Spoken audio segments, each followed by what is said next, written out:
Good evening, everyone. Hi, I'm Jackie Cook, and I have the pleasure of serving as the membership coordinator of the University of Illinois Alumni Association. Welcome to our webinar, Solid Job Search Strategy. Tonight, we're thrilled to have Julie Bartimus as our esteemed speaker. Julie's session will dive into a topic that resonates with many, navigating the ever-changing landscape of job searching. Whether you're a recent graduate, embarking on your first professional journey, or someone seeking to pivot in your career path, Julie will equip you with the tools and tactics necessary to craft a successful job search strategy. In her presentation, Julie will explore strategic steps for effectively marketing yourself to your desired employers, introduce essential tools for a seamless job transition, and delve into tactics to maximize your return on investment throughout every stage of the process. Julie brings a wealth of experience to the table as an independent career coach. She has more than 25 years of experience coaching clients ranging from recent graduates to those not quite ready to retire on their job search, professional networking, interviewing, and other career transition issues. She assists clients with resume reviews, interview practice, resource management, and career plan implementation. Her dedication to refining career direction and identity has made her a sought-after resource in the field. Before we dive into Julie's insights, I want to highlight some exciting opportunities available through our Alumni Association. Whether you're an annual or a lifetime member, we're committed to supporting you in your professional journey. For those who haven't yet explored Alumni Link, our online networking and mentorship platform, I encourage you to do so. It's a powerful tool for connecting with fellow alumni worldwide and accessing invaluable guidance for your career endeavors. Now, without further ado, let's welcome Julie Bartimus to share her expertise. Throughout the session, feel free to submit your questions using the Q&A feature at the bottom, and we'll strive to address as many as possible. I do really appreciate being here. So I picked this topic because this really focuses on the foundation that people need in order to do an effective job search. And so this is going to be helpful for those of you that are just starting. It'll help you build out that plan to get where you're going. And I just mean whether you're starting as a recent grad or you're just starting the search because you haven't done one for 15 years. And for those of you that have been searching and it's not quite panning out the way that you wanted to, this will help you evaluate the different steps, what you're doing well, and where you need to change your tactics a little bit. So do submit your questions at any time, but we are going to save those until the end. So the first thing that I'm going to do is just kind of talk about the shape of your career. And it does look like an S curve. So it starts with that launch. And if you look at the full career, that's the recent grad with a growth phase and then a peak and then the plateau. And the plateau is typically in the not yet ready to retire piece. And that is what it does look like in total, but it's a lot more complicated than that. And instead, you're going through S curves throughout your career. And every time that there's a new skill, a new project, a new endeavor, a little pivot, a little encore, you're doing something and going through that S curve again. Because we each kind of hit that point in a specific job within a company where we feel like we're not growing. We feel we're not expanding our skill sets, we're not being challenged as much, and we hit that peak and we kind of go into a plateau. And that's typically when I see people, when they're trying to figure out what that next step is, or they know what it is and they just need a plan for how to get there. But if you're always looking for new skills, new challenges within your job, within your company, in another area, you're always going to be moving up because you kind of keep on that growth phase and you don't just hit the plateau phase. And so if you feel like you're in a plateau, that would be the time to sort of do some evaluation. And so to look at the job search, I like looking at it as a funnel, and this will help you think about the strategy behind it. So again, a little oversimplification, but you have to. Uh, the wide end of the funnel are the jobs that are being considered and that you're applying for. And there needs to be enough coming in through that wide end of the funnel so that as the responses get lower and the funnel collapses, it's not completely collapsing.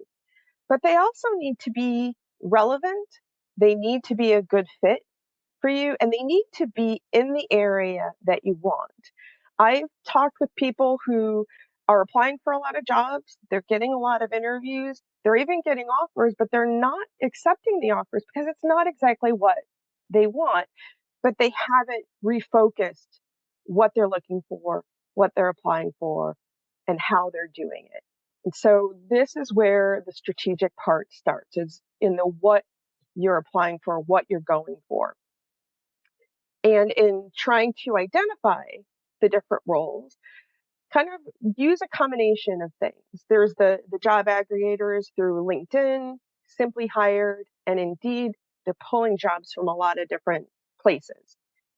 Target companies that fit your priorities of the type of company, the size of company, and the geographic region. That way you don't miss something, because not all those jobs make it to the job aggregator. Find those recruiters that fit with your area.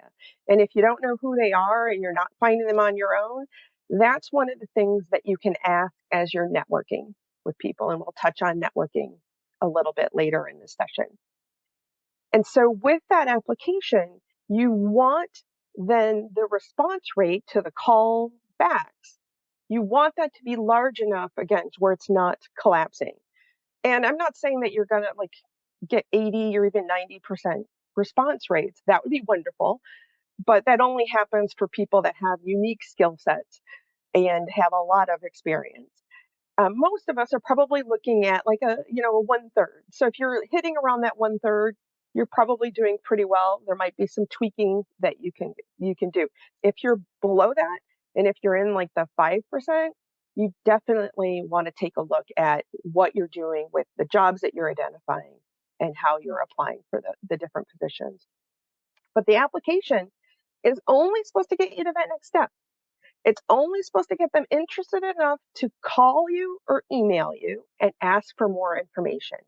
And then that callback, that screening conversation, that's what gets you the interview. The interview gets you a second interview if it exists, and that's what gets you the offer. So it's not like the resume is going to get you the offer. It's just supposed to create some interest. And if you think about it that way, you can then analyze what you're submitting and what you're writing to see if it's already built that way or if you need to spend some time on it. So the context for me is the world in which you're working and trying to do this job search. And I call it queen because the content is king, and we'll talk about content a little bit later. But the context is, who's your audience? And if any of you are marketing majors or have taken a marketing class, this is where that comes into play. Understanding your audience, understanding what they're trying to do, the problems that they're trying to solve, will then help you figure out how to contact them and talk to them in a way that makes the most sense for them. So you're trying to learn enough about them to understand their point of view and then communicate with them in an effective way. And if you haven't done this part, that might be where the funnel is collapsing a little too much as you're going through step by step. So this is where you might want to spend a little bit of time.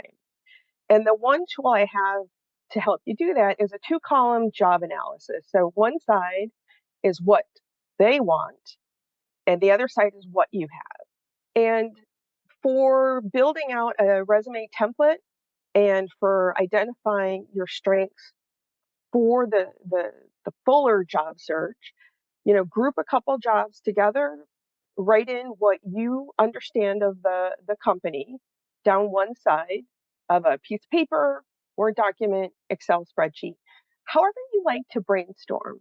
If you like mind mapping, Excel spreadsheet, whatever that looks like for you, just use that to collect all the information.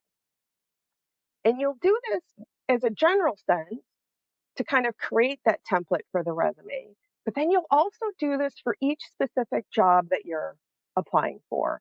And if the types of roles that you're looking for are similar enough, you may not then have to do that much editing when you're applying for specific positions. But you still want to then make sure that you understand a specific employer and then know whether you need to move some things around or do some editing. So one side of the piece of paper is what they have or what they want, the other side is what you have. And then you go back through and you highlight those things where it's important to the employer and it's a strength of yours and summarize it as 3 to 5 strengths. That is enough where you get a full view of who you are and what you have to offer a company. It's few enough that it's easy to remember so that when you get to the interview stage, you can keep them in your mind and you don't have to create a long list of things that you're trying to convey. But this is the theme and the focus of what you're trying to say when you're communicating with the employers, because you've learned what their wants and their needs are, and you brainstormed what you've done that's most specifically related to what they want, what they need, and then you've highlighted it with those 3 to 5 strings. And if you're having trouble understanding their point of view, or if you haven't yet decided on that job target uh, focus, the alternative exercise that I have to offer is analyzing your accomplishments. So instead of starting with what the employer is looking for and then matching that up with what you've done, you're going to start with what you've done. And this is where anything that you've ever done anywhere, paid jobs, unpaid jobs, volunteer roles, put it into some sort of structure. Again, however you like to brainstorm. And the first 2 columns are really just the core of the what the job was, what the duties were. But the middle column is where you start breaking out your skills. What skills of yours, what competencies of yours, what abilities of yours went into that job. And then the fourth is the talking points. What did you accomplish with that role? And then the last is what other theme can you put on it? And then what you're able to do is go back through the longer list of accomplishments and then start to group things together. And if it's also deciding which of those things did you really enjoy doing?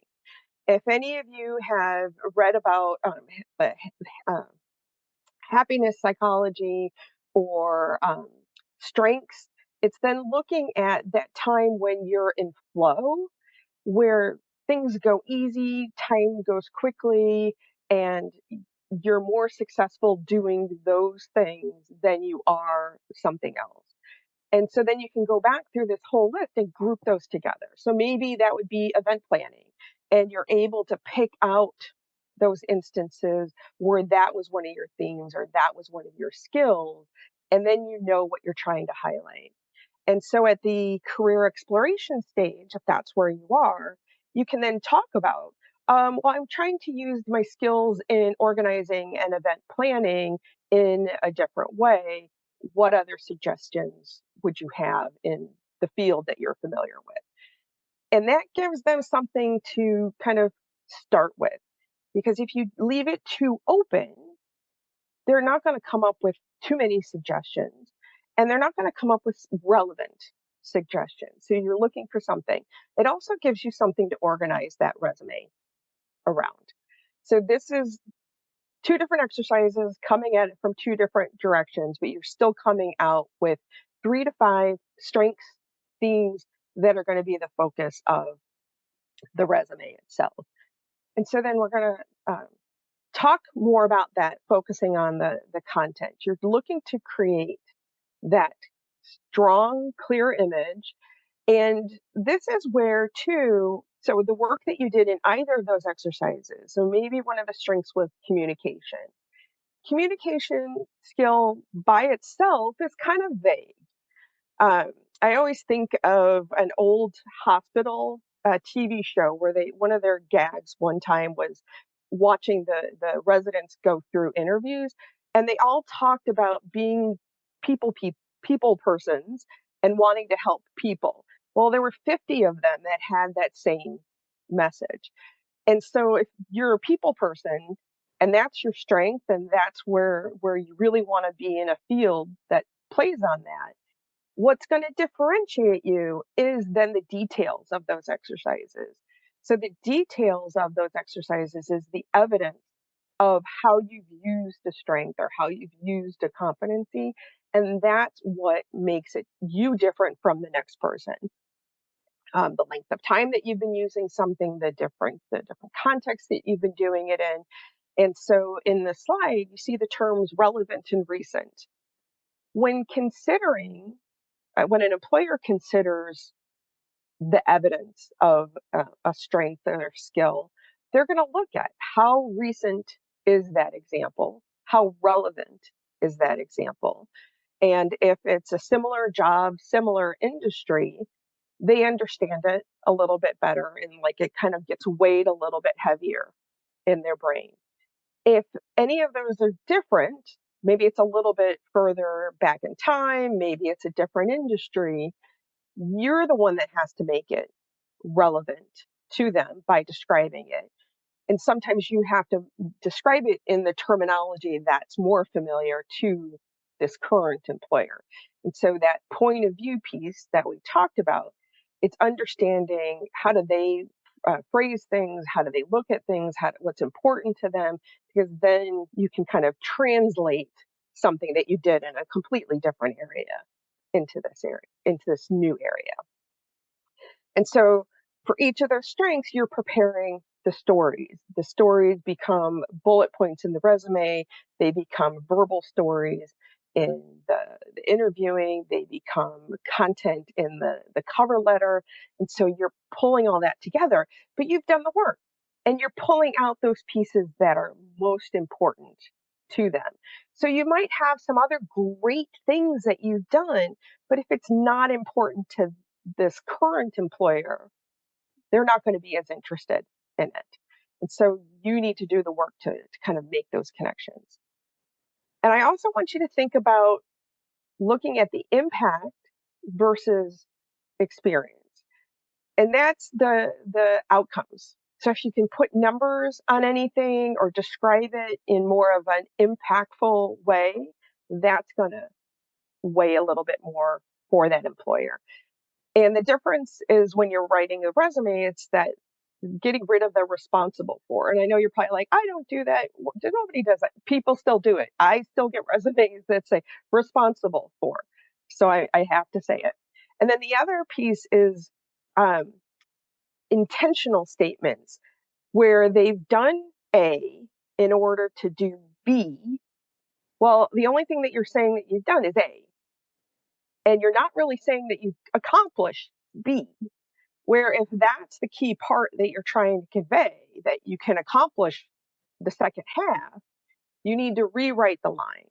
So if you've got a resume and you have any lines that say, I did this in order to do this other thing, rewrite it so that it's either an and, I did this and I did this, or I did this, comma, and then an ing verb for doing the other thing. And that will just make it both impact outcomes and not just about experience and about intentions. But those are kind of the two biggest things that I see in the bullet points that I want you to pay attention to. And so then with the formatting of the resume, if it's been a while since you wrote a resume, the key things to remember is that objectives don't belong in the resume anymore. It's not a biography. If you are if you were a foreign student that's now trying to find work in America, and you're used to overseas resumes, some of them have photos, some of them have family information, some of them have age and gender, and none of that belongs in an American resume. So if you're trying to make that transition, pull some books out of the library, pull some resume examples off the internet, and use those as kind of models. Um, I would not pull phrasing from somebody else's resume because it always needs to be true. Even when I'm helping somebody revise a resume, I always get to the point where, they've described verbally what they did. I summarized it, but I always go back and I'm like, is this still accurate? Because sometimes you get to the point where it just got a little too good and you just need to scale it back a little bit to make sure that it's an accurate representation of what you did. So you can see in the image that the international consumer marketing slash sales, that's the headline. And then right underneath it are terms that are a collection of strengths and skills that the person has. And so anything that falls in that region of the resume, and it's called the visual center of a resume. So if it was printed out, it would be kind of that above the fold, but not at the top because of the name and phone numbers are still up there. On a computer screen, it's in the first screen before you start scrolling. But you want whatever message you're trying to convey. You decided on those 3 to 5 strengths. You decided on a targeted area. That's what's going in that top part of the resume. And then the rest of it is the bullet points that are the evidence of those strengths. So just think about how you're targeting things, what your strengths are. And if you look at your resume and you're not seeing that in that first part, you're going to need to move things around. And that's also why degrees get moved to the end because they're not as relevant to the story that you're trying to tell. But sometimes the job that you've just left isn't as relevant. And so if you're pulling examples from jobs that are further away or nonprofit volunteer roles that you're trying to kind of recombine into a new career path, think about grouping relevant experience together and then other experience together to move the experiences that are more relevant to the top.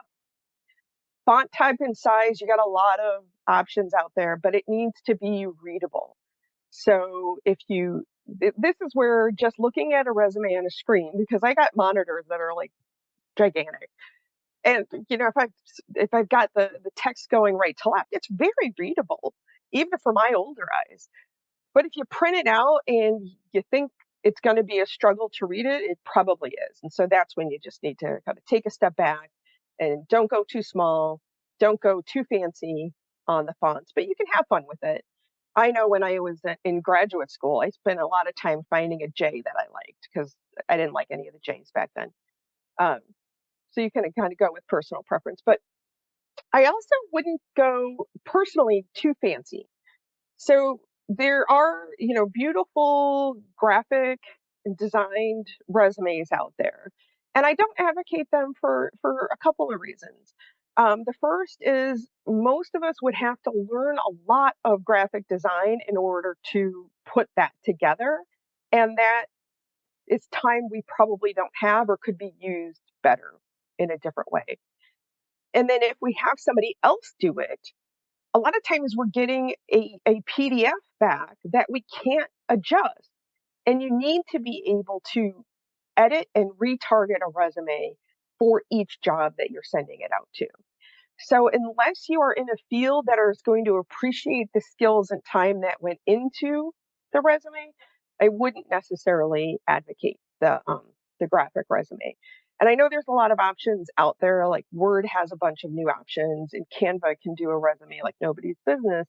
But in order to then edit it, you're kind of stripping out that pretty formatting you've just spent time on and building something new. The other thing that you can do now is you don't need the street address. So if you're putting that in and you're taking up that extra space, they don't really need that anymore. I will say that it is helpful for the employer to see the town and state because there are employers that need to consider where you're living, even for like remote and hybrid jobs, because taxes are different in different locations. And they also will eventually need to look at, are there any relocation pieces that we need to bring into mind? So that is one thing that do leave on there. And definitely the phone number and email, make it professional, have a professional message, so that that kind of is the theme and the persona that you're putting out there. The next, I wanted to talk about cover letters, just from the standpoint of I get asked every time whether you really need to write one or not. And I liken a cover letter to commercials. Commercials or ads. So, watching the NCAA tournament, yay, Alumni, we did really well. Not as well as we would have liked, but we still did really well. The commercials, you didn't watch them all, but you watched some, and you may have purchased something or thought about purchasing something from a commercial. That's what a cover letter is. It may not be read by everybody. It may not be read during the first round, but it will be read eventually. And it is your extra chance to communicate to the employer, and you have more leeway in the cover letter. Being able to write in full paragraphs versus the resume PowerPoints, that gives you a lot of flexibility. And so, in trying to construct the cover letter, you're just looking to get their attention and their interest. Sometimes that's just, referencing the job and making sure they know what you're applying for, and then summarizing those strengths that you had identified so that they know what they're looking for. And then the middle, the creating the desire, is maybe there's one example, one skill set, one bullet point that you want to expand on as a story that really demonstrates what you could do for them. That's the middle. And then the call to action, asking for the interview. If it's a networking letter, asking for that networking conversation. And it's not long. You don't want to write a paper. If it was printed out, it would be the middle of a piece of paper with addresses above and a signature below. Um, Most of the time, it's the content of the email that you're sending with the resume, or it's in a text box with the system that you're applying through. So you don't have to create a whole letterhead separate document these days. Um, but it is important to write one. And from that same standpoint, in targeting the cover letter, targeting the resume, while LinkedIn has made applications easy, for most of us, it's also kind of not selling ourselves well, because it's just taking what's in your LinkedIn profile. And most LinkedIn profiles are not full with details. They're also a very specific target, and sometimes a little too broad of a target, because we're trying not to be open with our current employer about the fact that we're searching. So if you find a job within LinkedIn, instead of applying through LinkedIn, track it back to the company's website and apply there, and do a targeted resume with a cover letter, so that you're selling yourself for that specific employer. You're going to increase your chances of getting some sort of response from them. And that's the whole thing. You could do hundreds by just clicking to apply, but that's a lot of wasted time, and you're not going to get a lot of callbacks with that. So the next I wanted to talk about was networking. So I pulled the banner from the page, the university's page in LinkedIn. Um, and so as you're at different points in the job search, you're going to want to kind of tip into the alumni pool. And so at the time when you're trying to decide what to do next, you can explore what other alumni are doing with their degree, what other alumni who have held similar jobs to you are doing next. And even before you've talked with them, you can gain that information from their profiles. And so Jackie knows a lot more about a Line link. And so use those together.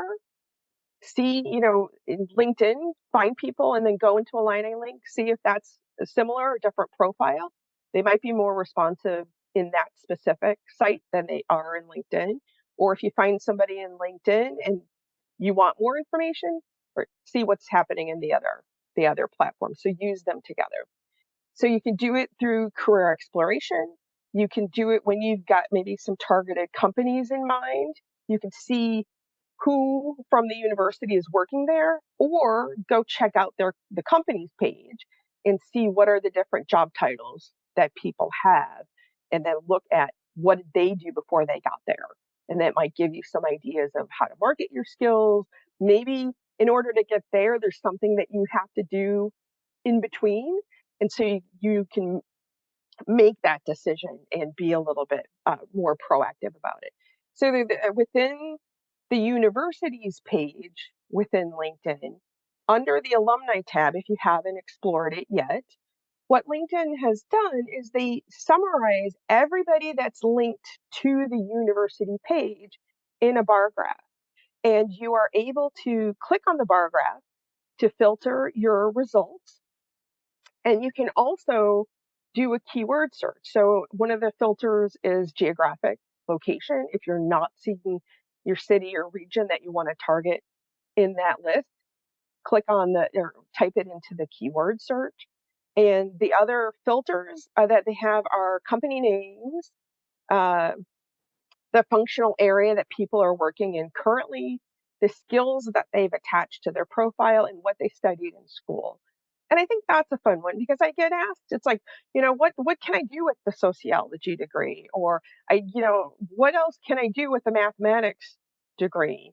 Or, I studied law, I did law, I don't like law. So what else can I do?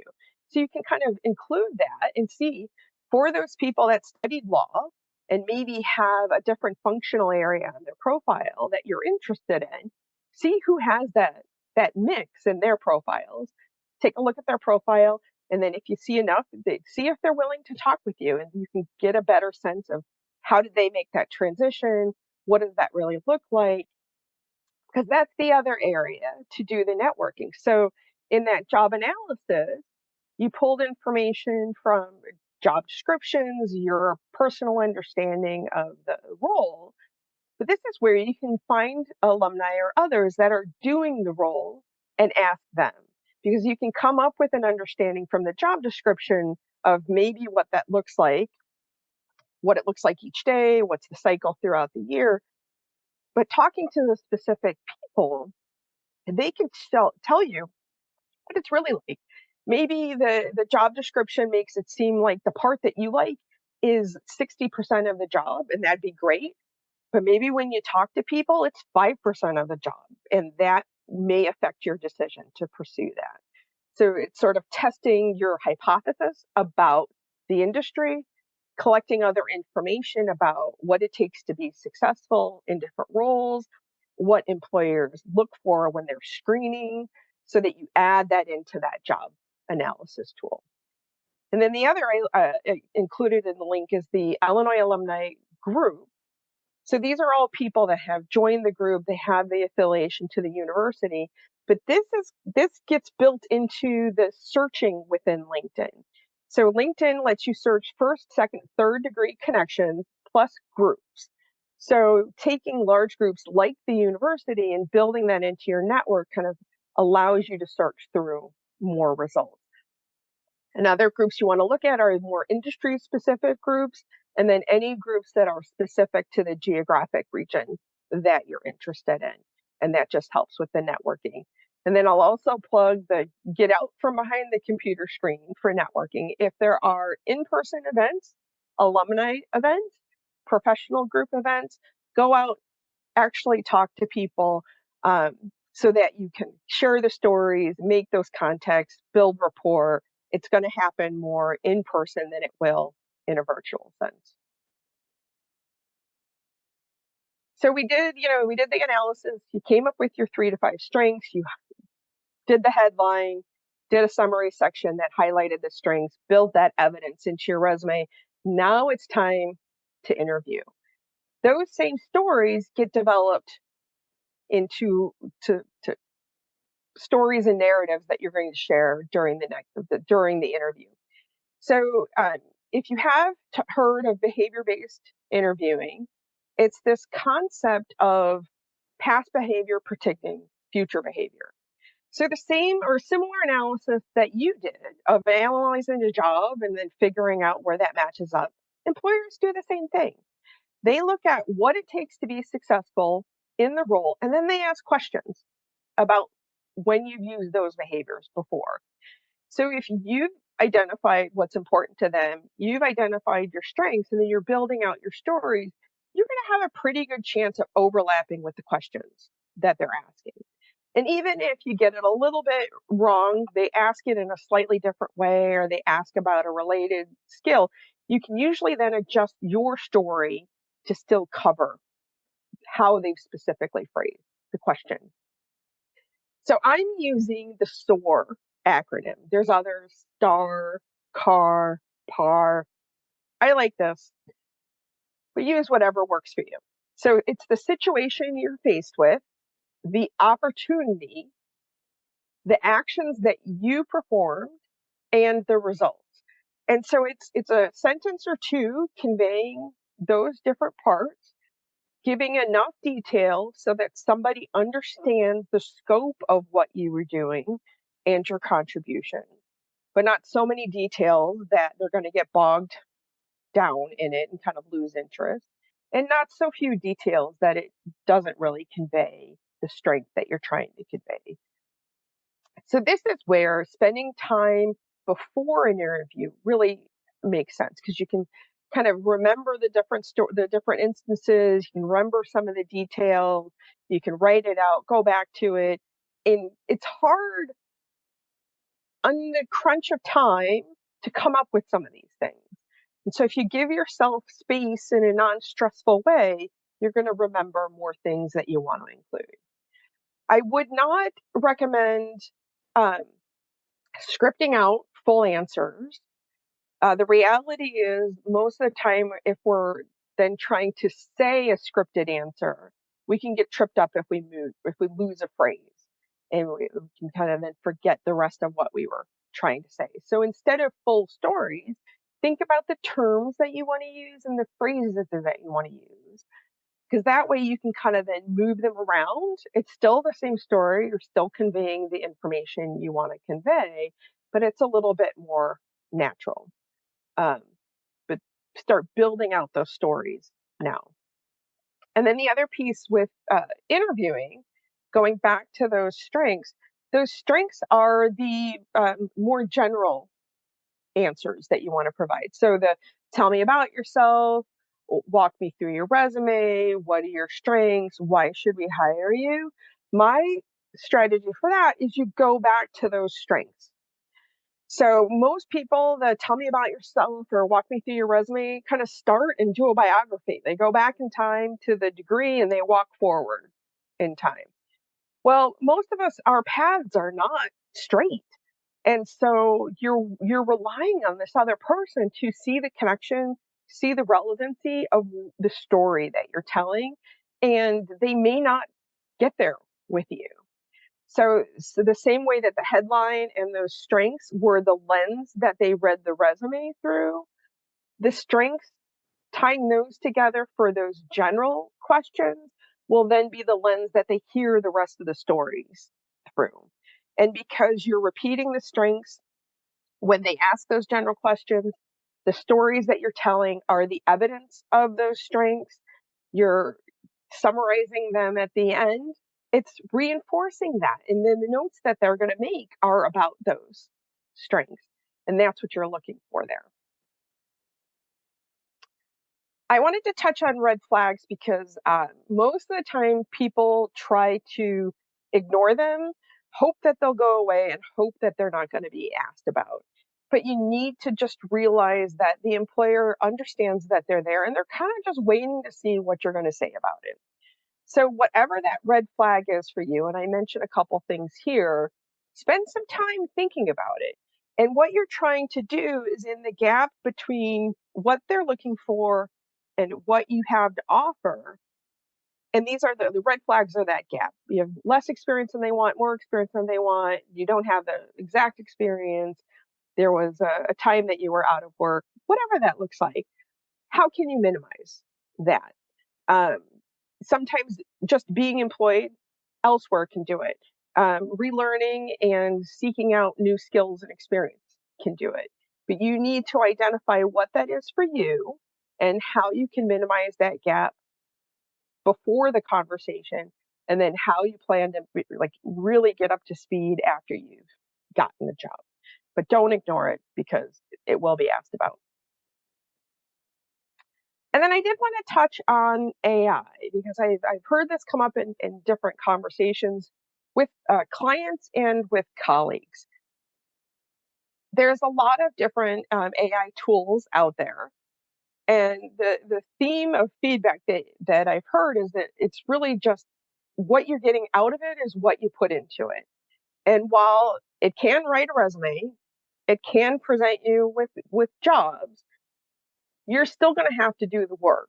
Because how can it write a resume about your experiences unless you've already identified your experiences and told it all the information that it needs in order to put your experiences together in a resume? And so at that point, why not just write it on your own? It also, for like the pulling jobs, it may be looking at old information.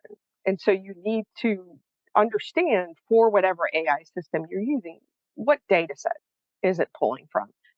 Is it pulling from just a set data set, or is it pulling from the internet? Is it live? Is it being updated, or is it several years old?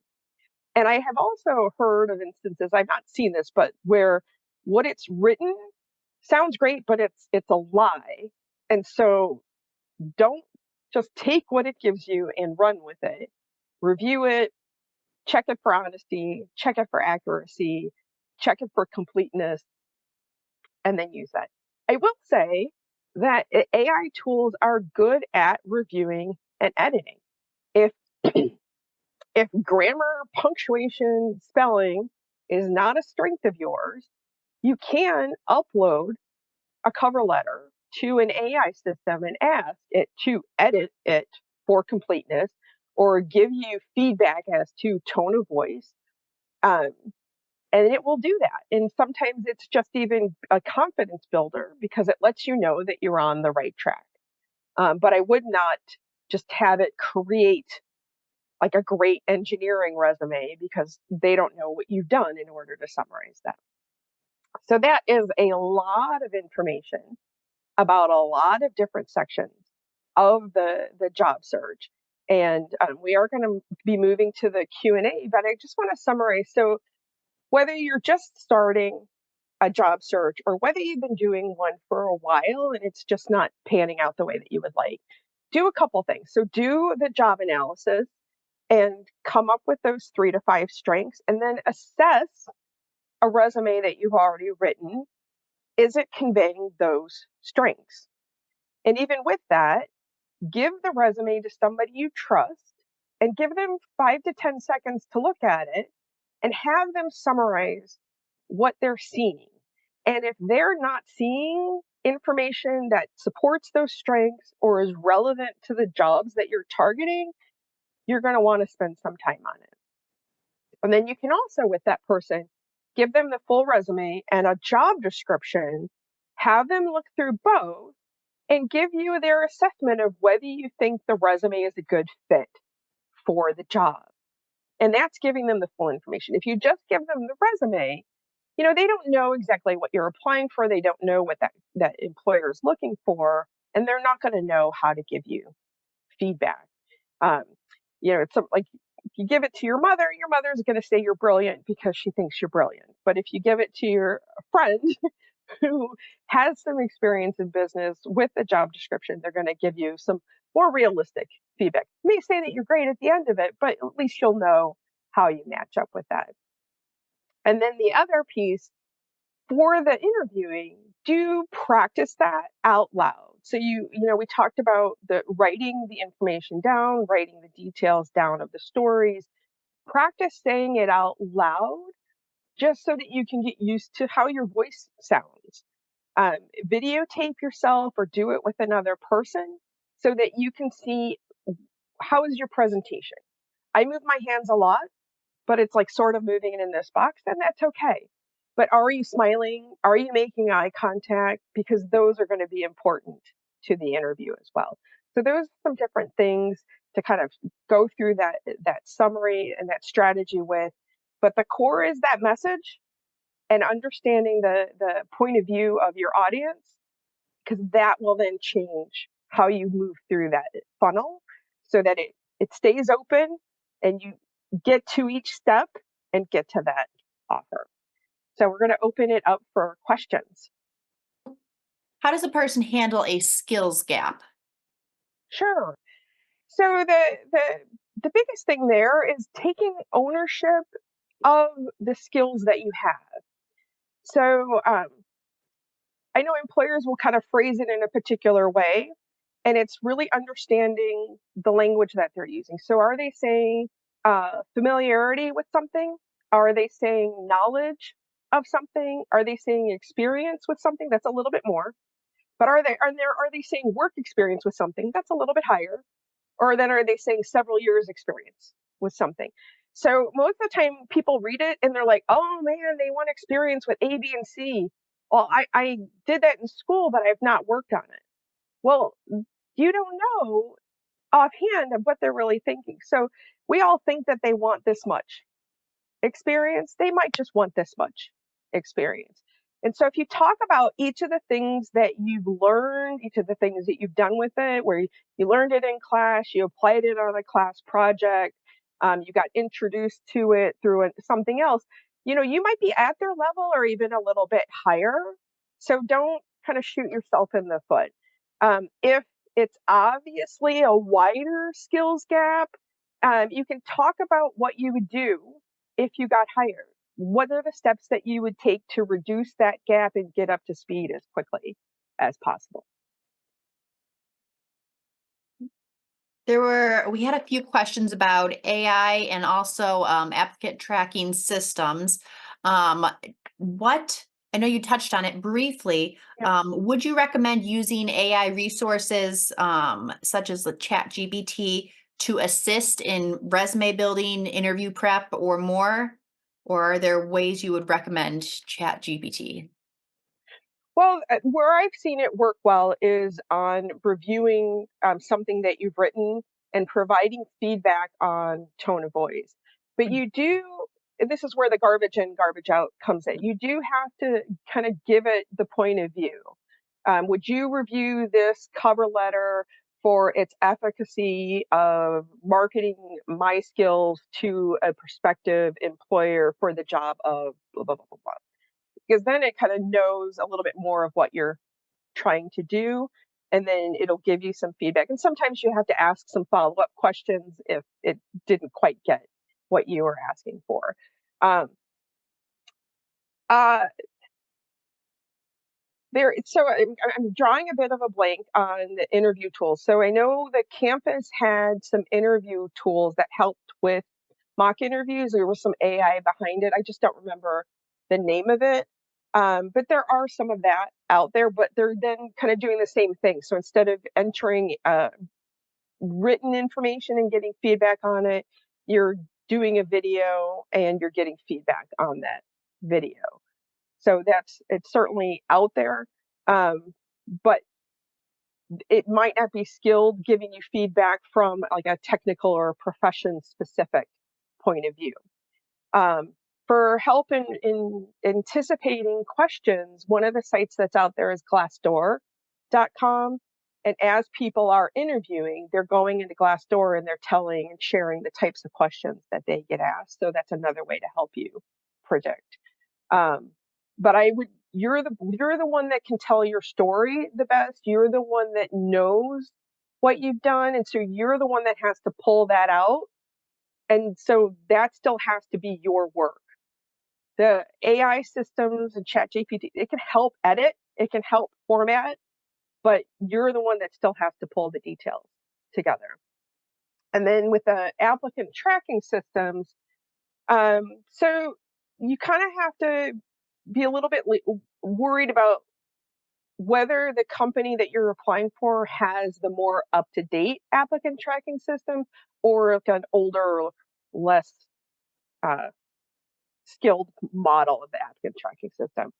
So the one thing I do know with the systems is most of them have gotten to the point where they're just not looking at whether the word exists in the resume somewhere. They're actually scoring you higher and giving more weight to the terms when they're in the context of a bullet. So there used to be like a trick where you kind of created an extra page where all the keywords were there. They were just white on a white page. And so they got scored by the applicant tracking system. It's not going to help you anymore. So really think about what you're trying to say and then put that in the relevant bullet points. The other piece with the applicant tracking system is it is sort of like this gateway or barrier to actually having a conversation with someone. So you do need to kind of put enough in there so that whatever they're searching for, you kind of get up to, get in those search results. Then the people are looking at it. You want to get to the point where you're interesting enough where they're calling you back. So that is a struggle. So outside of that, going back to LinkedIn, if you can identify people that are at the organization, you can also talk with them about, what are the values of the company? What do they look for? What does it take to be successful? What are they looking for in new candidates? Because maybe that'll add into your understanding when you're doing that job analysis. It'll help you develop a better viewpoint there. And you may get to a person that's willing to be a referral. And so then you're kind of getting a nice little green flag in those applicant tracking systems. You can't go in just asking for that because that's a lot to ask someone. If they don't know you, they don't necessarily trust you. And if that's the first thing that they're asking, the answer is most likely going to be no. But if you start with a small ask, you start with a small ask about their experiences, how they got there, what they see, what they know. Those are easy asks that somebody can do without research, without extra time. And then if you build a relationship with them, it may get to the point where they're offering it or you're more comfortable asking it and they're more likely to say yes. But you don't go in asking for that big ask. Great answer. See, there were lots of questions about cover letters, but one in particular about job climate. In today's job climate, what do you think is a realistic time frame to find and secure a new job or position, or does it depend on the industry? Oh, it all depends. So it's going to depend on the industry, how much time you're spending each week, um, all of that. So in the job search, as you're doing it, you are trying to treat it like it's its own job. And if you're not working, spending 30, 40 hours a week on research, applications, networking, follow up, further education is what you're trying to do. Very few people that I'm talking to lately are unemployed. They still have some job that they're then trying to do this around. So then instead of it 30 to 40 hours a week, you're trying to eke out 5 to 15 hours a week in the evenings and on the weekend. So that's going to make the length of time that you're doing this a little bit longer. So mentally, financially, I would kind of plan out for like a 6 to 12 month time frame. That's likely. If you're targeted, if you're continually active, you will probably land something within that year that is something you want, something that's going to be a good fit, something that's going to keep you moving up that career S curve. Um, the hard part is if people kind of freak out because that's a long time and you just don't want to be jumping into something that's also not a good fit and you're going to then want to leave again soon. So as much as you can, kind of wait it out for something that is a good fit, is a good challenge, kind of takes you down the career path you're looking for. But that takes time. Now, going back to cover letters, some people said that they don't quite see the importance of them, that many companies don't even have a place to upload them, and they're not set as required anymore. Um, do you still think they have importance? Is there a percent length for a resume or a cover letter that you would recommend, or a total word count, or does it depend? Oh, it certainly depends. So I do think the cover letter is important from the standpoint of it's an example of your writing. It's an example of how you professionally would communicate with teammates. It's an example of an executive summary, which most of us have to write as we're updating our team leads on projects. And so, from all those standpoints, I think it's an important document to put together. You also are able to say more sometimes in the cover letter than you can say in the resume. From the standpoint of how it comes into play, yeah, if there really is only space for a resume and there's not like a separate text box, yes, there's going to be times when you can't submit one. But there is usually some text box, comment box, message, note space where you can put a cover letter. And with that, it's just the message. It's not the address and the salutation part. It's the message as what's the important part. And I personally do feel the other thing I'll say with that is when I was in a position and I was hiring people, there were instances where we interviewed people because they wrote a good cover letter. It was targeted to us. It spoke to who we were and what we were trying to do. And if we had only gotten their resume, that person would not have been invited to interview because you couldn't see the connection in just the resume, but the cover letter made the connection. We have time for one last one. Do you have different tips for virtual interviews? I know a lot of interviews nowadays, at least the first initial interview takes place over Zoom. A lot of times, do you have any different tips for how to combat or prepare for those? So the content isn't any different. So the stories that you're preparing, that's not any different. I still go like whatever professional level of dress you think the company is, go that or a little bit higher because you can't go wrong being a little bit more dressed. You can definitely go wrong being a little underdressed. And you just want the space because like the space in my room right now that you see is fairly clean.